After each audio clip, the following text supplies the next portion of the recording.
Hello, welcome to day 4, Detox Yoga Challenge, everyone. Welcome replay viewers. Make sure you can give hearts and ask, well, you can't ask questions on the replay, but you can go to our private Facebook group, Yoga Hacks Community, yoga, HACKS, community.com to join. If you are not signed up for the Detox Challenge, hey everyone who's joining. If you're not signed up for the Detox Challenge, you want to go to BrettLarkin.com/8-day detox, all one word, also at the top of my website. Hello. So sorry I'm a little late jumping on. I couldn't get, hey from Barcelona, I couldn't get YouTube to work on my computer, so I'm doing it on my phone, and it's always just kind of not as good. So that means we don't have Facebook today, which is really sad. But I'll make sure to post the replay and post the recap. And I do see one person on YouTube, so definitely let me know on YouTube if you can hear me. Hey from London, hey Jen Hall. Thanks for sharing, Alex, as always. And I need to remember how to see the comments on YouTube when I do it on my phone. Always very challenging. Hey guys, hey Shady Panda, what's up? Okay guys, so if you are on Periscope and you are new, you want to tap the little Perry dude right here and make sure to follow me, make sure notifications are on. Hey from France. And if you want to join the Detox Challenge or just get on the yoga bandwagon, there are links in my Periscope profile on how to do that. So if you're brand new to yoga, you can click the link BrettLarkin.com/newbie, NEWBIE. And of course you can join us for the Detox Challenge. Okay, so we have a bunch of people on. Let's do, hey from Munich. Awesome, you guys. Yes, and I'm loving the namaste emojis if you know who I am and you've been here before. That's perfect.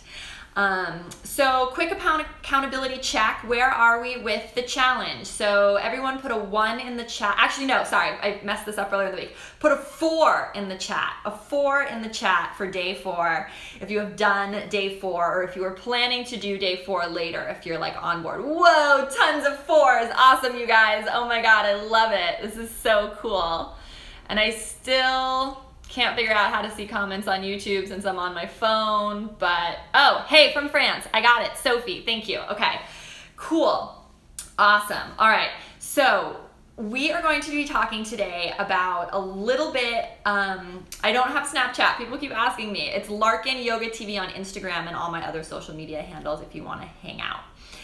Hey, from Scotland. Okay, so it sounds like everyone's on board for day 4 of the challenge.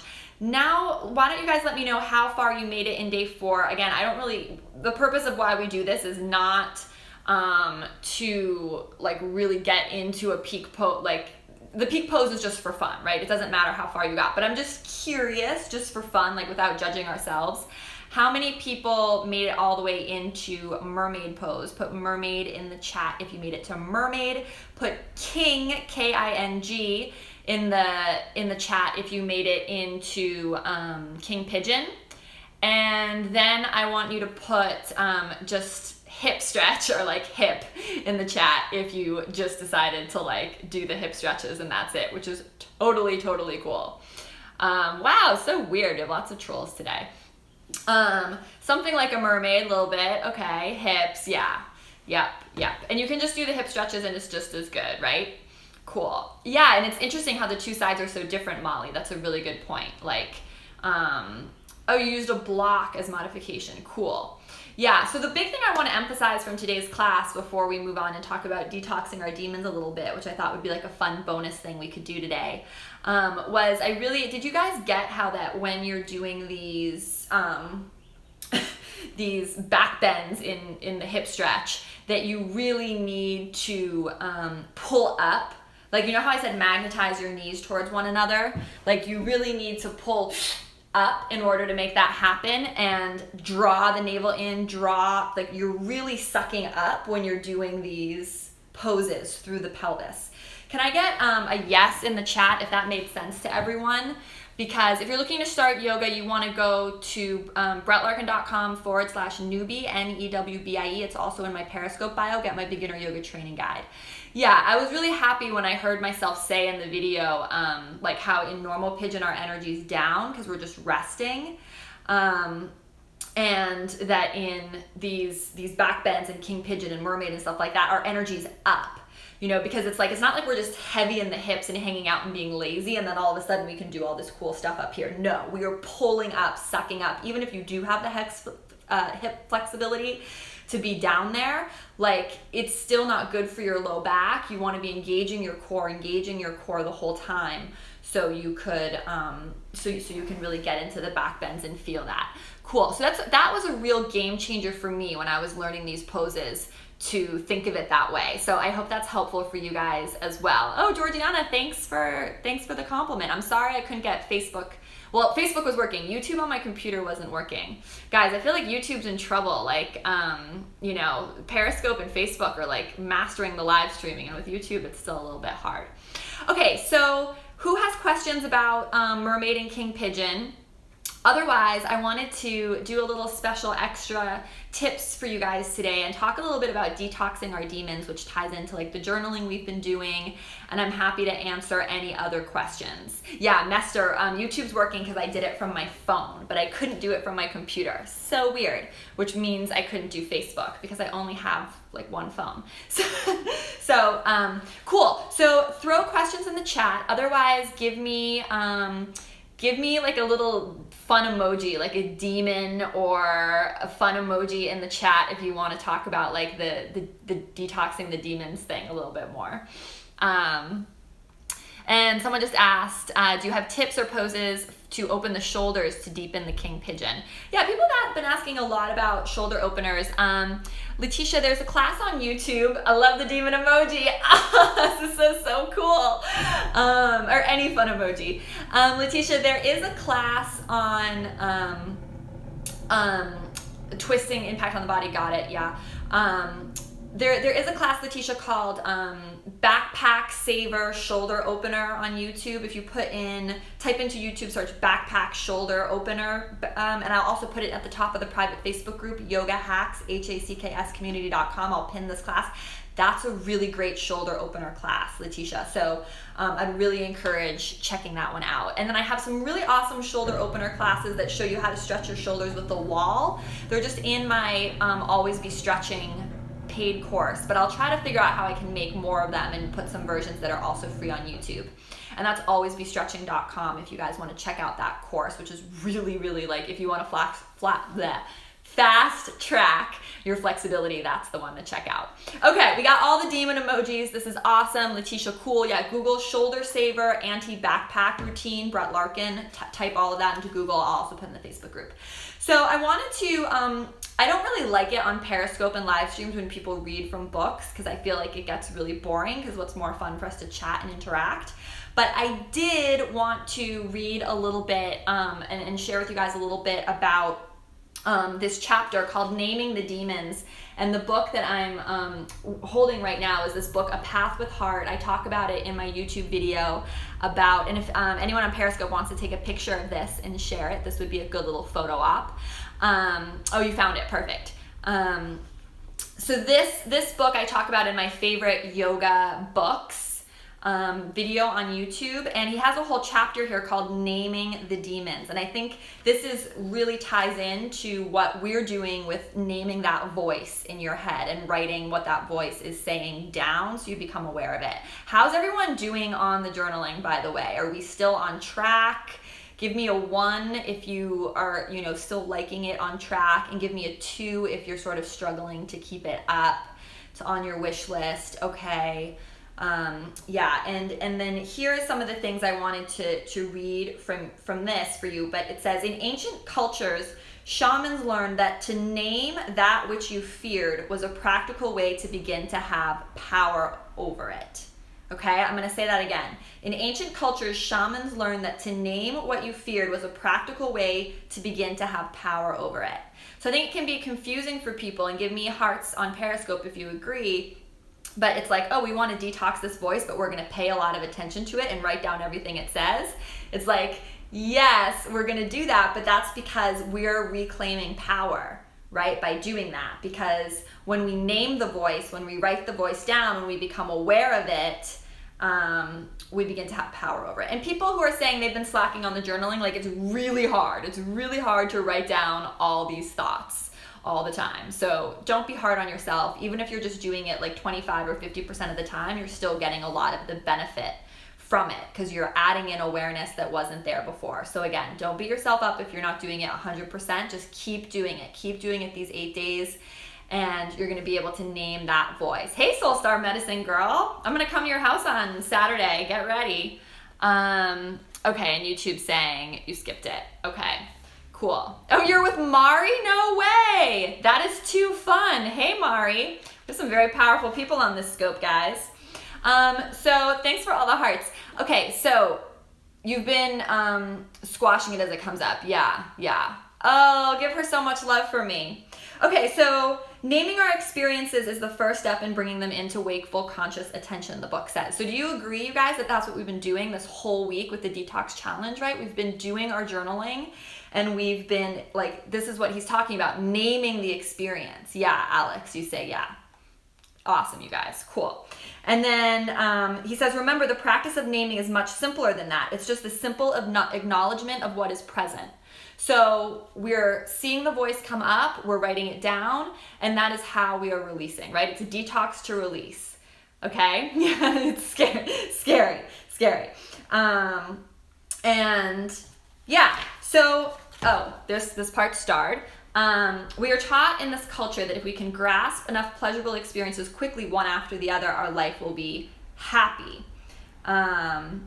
And he said there are 2 great disappointments in life, not getting what you want and getting it. So remember on Monday when we talked about, like, when you get into that really hard pose, when you finally can do handstand, when you can finally, do all these things, nothing changes, right? You're still just the same, and you're still then just going to crave the next thing. So we really want to focus on, for our detox challenge, especially with day 4, because we had the peak pose, right? It's not about getting to the peak pose. It's about enjoying the journey and feeling good in our body every step of the way, right?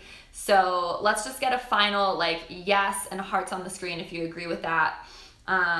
It's all about the journey, and we're doing this to feel good in our bodies, and that is the point, right?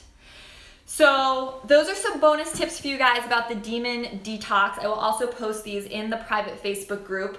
Let me know any other questions from today's class. Yeah, and it's not about hitting those peak poses, hippie, so you totally don't have to worry about that at all. It's really just about enjoying the journey, feeling good every step of the way. It's about connecting with our body and personalizing our practice. So I know for a fact that several people on the scope have injuries right now. I'm not going to name names, but I know who they are through the private Facebook group. They have injuries, they have things they're working on, and they are inspiring me so much because instead of not doing the challenge, they're modifying the practice to the extent that they're maybe even turning it into a yin class, or they're doing a different one of my videos on YouTube that's like a better fit for them that day, right? We've had people who've done my yoga for sickness, cold, and flu video if they're feeling sick. And as long as you're coming to the mat, you're still on the journey with us. You're still doing the challenge with us. We're all still together, right? So it's not about us all doing the same thing. One of my favorite sayings is yoga is not synchronized swimming. And I say this a lot when I teach, and I don't know if I've ever said it on a live stream, but yoga is not synchronized swimming. The point of yoga is not for us all to be doing the exact same thing at the same time, like a synchronized swim class, right? That's not the point. The point is for us all to be unified in spirit, but completely personalizing our practice to be what fits us, right? To do what's best for you in the day. And Iris is asking about the twisting. So let's talk about that. And yeah, it's good to cushion your knees. Maria is saying in the when you do. My knees too, guys. Some days your knees are just more sensitive than others, like this is another interesting thing is now that I'm going back and doing all my own videos, you'd think like, oh, it would be totally easy for me to do this day 4 sequence. It was really hard for me. Like when I filmed it, I was really warmed up and I was like really in the zone because I knew I was filming. But when I woke up super early this morning and was sort of just powering through it, I really struggled. And one side was way tighter than the other side. And I'm looking at the camera at me being like, oh my gosh, how did I do this? Like, and make it look so easy, right? So even I struggle to like do my own thing sometimes when I'm watching me on camera. And let's answer Iris's question about twists. So why twists are so detoxifying Iris, is because when you twist, right, you're cutting off blood flow to one side of the body. So you twist and you're compressing all the organs on one side, and they get restricted. So they're not getting fresh blood, fresh oxygen when you twist.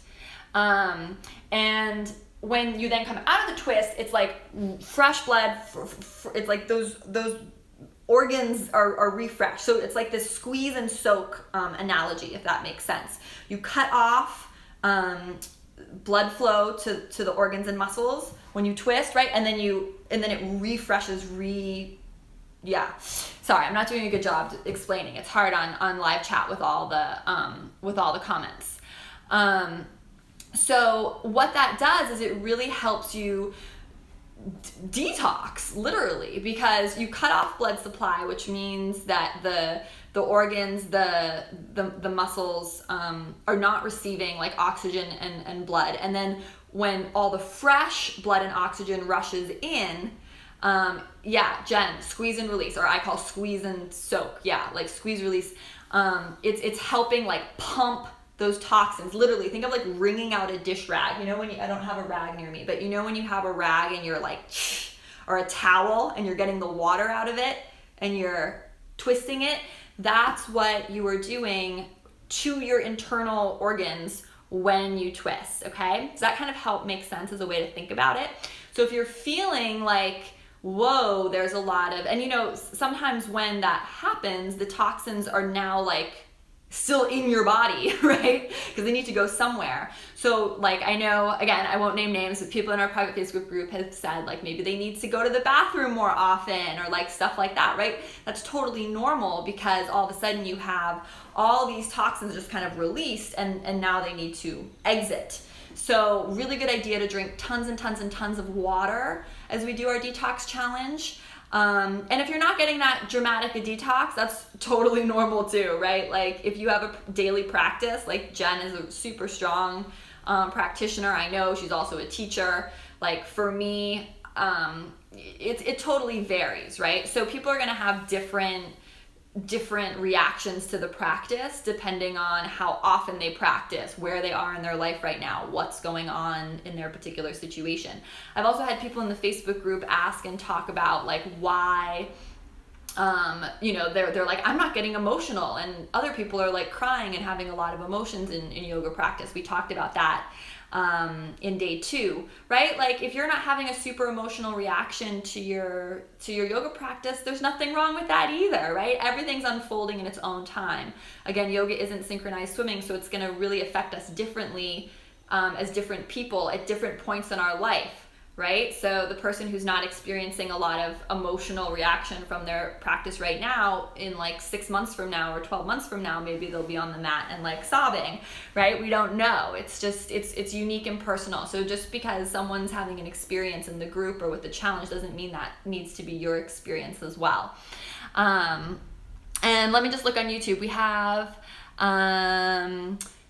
do you have any tips for doing yoga by yourself? Say more about that. Like we're all doing yoga by ourselves, but we're together. That's the beauty of the internet. Iris, awesome. You're so welcome. I can twist my waist, but my chest and shoulders are stiff and my upper body can barely twist. So Maria, you maybe want to check out the shoulder class, the shoulder saver anti-backpack class. I'll put it on the top of the Facebook group as well. And, it will open up over time. It really will. And, doing seated twists can also help. But it will open over time. And it's very normal for the shoulders and the upper back to be stiff, right? Because it's easier the lower we are. So that's something we work on in the yoga practice, right? Think about it. The lower back and the lower part of the body is hypermobile and flexible compared to the upper part of the body. That's why for most of us, we usually easily overarch in our low back, when we really need to kind of hold back in our low back and think about drawing our shoulders down and back. So that would be a really interesting scope topic, and maybe I can talk about that more tomorrow, but like the different curves in your spine and, how they kind of interplay with one another. And suggestions for anxiety, says Comic Kita. my suggestions for anxiety are do yoga, and I have 2, if not 3, meditations on YouTube that are specifically designed for anxiety. So you're going to want to check out my meditation for anxiety on YouTube if you Google that, like Brett Larkin meditation for anxiety, and check that out. And I can also put those at the top of the Facebook group, Yoga Hacks, HACKS community.com, you guys, if you're not a member of the Facebook group. Someone just asked if I also have some yoga for better posture videos, guys, if you want to look those up. I also have a yoga for meditation and anxiety class. So the person who's asking about anxiety, definitely put anxiety Brett Larkin Yoga into Google and you'll find some of my classes. Someone asked if the challenge gets progressively harder over the week. It does. So tomorrow and Saturday are going to be a little bit more challenging Vinyasa flow. And then Sunday is our crazy Kundalini class, so get ready. And yeah, practicing in front of a mirror to refine your poses is a really, really, really good idea. And to that point, I'm working on a project where we're going to be able to upload, that you guys can upload a video or photo of yourself doing yoga to a completely private forum. And I can give you feedback on your poses on the phone in like a group call in the future, very, very soon. So if you guys are excited about that, give me a big ol' yes in the chat box and some hearts. But I think it would be really cool because I think people don't take photos, and I know a lot of people video self their practice just for fun. But this would be completely private. So it would just be me and the people in the group. And then basically would all be on the phone together, and I can look, like I'll screen share so you can see who I'm looking at when. So you can also get the benefit of me correcting other people. I will talk through like how people can modify and improve, and it'll be completely supportive because it will be private just for us. Okay, cool. I'm really glad you guys are excited about that, because a way to get personal feedback I think would be really awesome. Actually, one of you was the person who suggested this to me as a cool, oh my God, can't type hearts fast enough. Yeah, because one thing that someone told me was that, it would be really great if they could get feedback, get personal feedback, especially for those of you who, either can't afford to go to a studio or are too far away from a studio, or you just want to practice with me in this group, which I totally get because we're so much fun. So just a way, a low cost, like high impact, easy way that I could really help give you feedback on the poses is something that I'm very actively working on and hoping to have something in the next couple of days about that. It is great when a teacher can actually put their hands on you, but honestly, I think verbal cueing is as effective, 100% as effective, especially if you can see on screen share, like me pointing, like what it is that you need to change. Because a lot of times a teacher will give you a really great physical adjustment and you'll feel it. But then if you don't know how to cue yourself into it by yourself, you can't repeat it very easily unless they help you do it again. So one of my teachers, who's my idol, he actually very rarely touches students even when he's in person, and he just has incredible physical cueing, and he'll kind of like stand near you and physically cue you, and his cueing's so good that you'll make the adjustments on your own, and then you really internalize it and learn it. As opposed to just being adjusted. And Jen said she doesn't like to be touched. Right, that's another great point. Like a lot of people, even if they did have a teacher near them who could touch them, don't enjoy that, which is totally, totally cool and totally fine. And what I'm saying is that even if you do like it, it is kind of better if you can get cued into it yourself. And everyone in the meantime can use a mirror at home. And let me just there's a lot of comments coming in on YouTube, so let me just grab these really quick. And yeah, where's everyone from? We are gonna, we talk about it in the Facebook group every once in a while.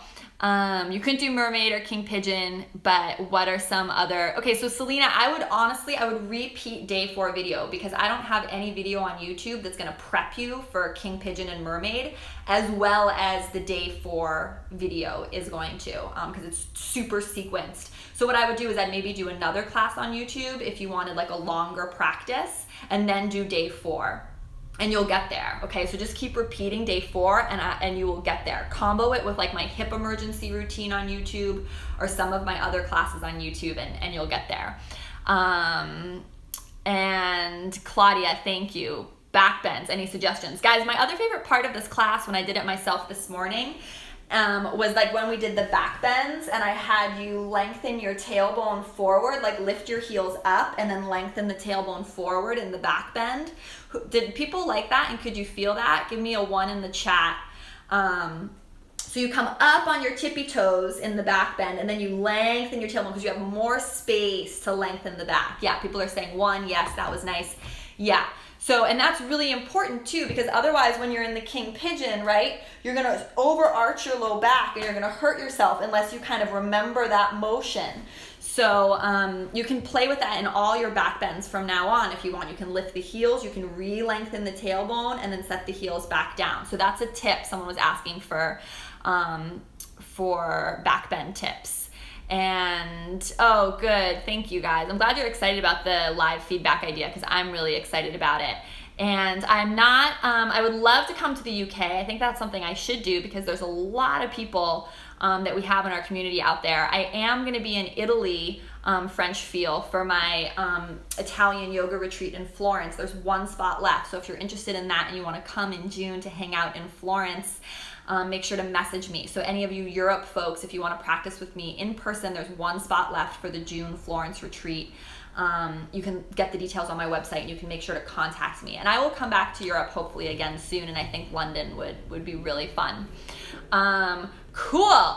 So just looking at any other, yeah, cool.